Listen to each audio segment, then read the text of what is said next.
9चा पाढा बोटानी. 9चा टेबल आता आपण काही क्षणात करणार आहोत. आता समजा मी घेतलं 9 मल्टिप्लिकेशन 7 म्हणजे 9 7 किती. आता हे आपल्याला करायचं तर काही क्षणात आपण सांगू शकतो.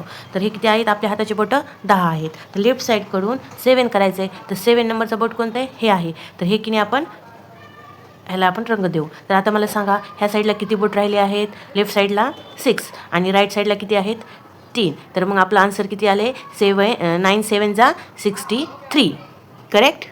चला आणखीन एक मी सांगते टेबलमधलाच. आता 9 3 किती. तर आता पहा लेफ्ट साईडपासून आपल्याला 3 करायचं आहे. तर 1 2 3 मी हे बोट रंगून घेते. ह्या साईडला लेफ्ट साईडला किती बोट आहेत, 1 2 म्हणजे 2. आणि याच्या राईट साईडला किती बोट आहेत, 1 2 3 4 5 6 7 म्हणजे 7. मग आपला आन्सर किती आलेलं आहे, 9 3 27. असं आपला एकदम काही क्षणामध्ये आपल्याला 9चा टेबल तयार करता येतो किंवा आपल्याला पाठ करता येतो. व्हिडिओ आवडला असेल तर लाईक करा, शेअर करा, कमेंट करा, सबस्क्राईब करा.